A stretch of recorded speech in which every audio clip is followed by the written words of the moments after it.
श्री कृष्ण राधा और बलराम से बोलते हैं कि द्वारिका में उनका एक विशेष अतिथि आने वाला है और राधा तुमने जो लड्डू बनाए हैं उन्हें बचा कर रखना, क्योंकि जो विशेष अतिथि है वो बहुत दूर से आ रहे हैं और वो अत्यंत भूखे हैं। तो बलराम जी बोलते हैं कि जो लड्डू समस्त द्वारिका वासियों के खाने के लिए बने हैं वो एक अतिथि के लिए नहीं दिए जा सकते हैं। हनुमान जी अत्यंत सूक्ष्म रूप धरकर जैसे ही द्वारिका में प्रवेश करते हैं, बलराम जी सैनिकों के साथ द्वारिका के द्वार पर हनुमान जी की प्रतीक्षा कर रहे थे। हनुमान जी उसने बच बचा कर निकल आते हैं और भंडार गृह में घुस जाते हैं। वहां राधा जी के बने लड्डू रखे होते हैं। हनुमान जी अपने वास्तविक रूप में आ जाते हैं और एक एक करके सारे भंडार गृह के लड्डू को खत्म कर देते हैं और बोलते हैं कि इतने स्वादिष्ट लड्डू तो माता सीता बनते थे देवी, राधा से मिलकर उनका धन्यवाद करूंगा। राधा जी जैसे ही लड्डू लेने के लिए जाती है, श्री कृष्ण मन ही मन मुस्काते हैं। राधा जी को शक होता है कि ये क्यों मुस्कुरा रहा है, अवश्य ही इसके मन में कुछ चल रहा है।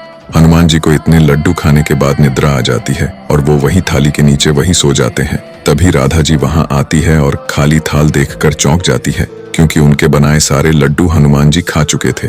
वो आकर सबको बताती है। फिर बलराम जी सैनिकों के साथ जाकर हनुमान जी को ढूंढने लग जाते हैं, पर हनुमान जी किसी को नहीं मिलते हैं। रात्रि के समय निद्रा में हनुमान जी नीचे गिरने ही वाले थे कि श्री कृष्ण अपना हाथ बड़ा करके उनको बचा लेते हैं। राधा जी श्री कृष्ण के पास आकर हनुमान जी के बारे में पूछते हैं कि उन्होंने हनुमान को कहीं देखा है क्या, पर श्री कृष्ण उन्हें कुछ नहीं बताते हैं। हनुमान जी को स्वप्न में भगवान श्री राम दर्शन देते हैं और बोलते हैं कि हनुमान, मैंने तुम्हें यहाँ अत्यंत विशेष कार्य के लिए बुलाया है। ये विशेष कार्य जब संपन्न होगा मैं स्वयं तुमको दर्शन दूंगा। मैंने यहाँ द्वारिका में अवतार लिया है, समय आने पर वो विशेष कार्य में स्वयं तुमको बताऊंगा। अभी के लिए तुम अपनी निद्रा पूर्ण करो। सुबह हो जाती है। राधा जी अभी भी अतिथि ढूंढते ढूंढते परेशान हो जाती हैं। थाल रखने की आवाज से हनुमान जी की निद्रा टूट जाती है और राधा के सामने अपने वास्तविक रूप में आ जाते हैं। राधा जी हनुमान जी को देखकर चौंक जाते हैं और उनके हाथ से थाल नीचे गिर जाता है। हनुमान जी एक हाथ से थाल को पकड़ लेते हैं। राधा जी हनुमान से पूछते हैं कि कौन हो तुम? तो हनुमान जी बोलते हैं कि मैं वही हूँ जिसने आपके बनाए सारे स्वादिष्ट लड्डू खा लिए।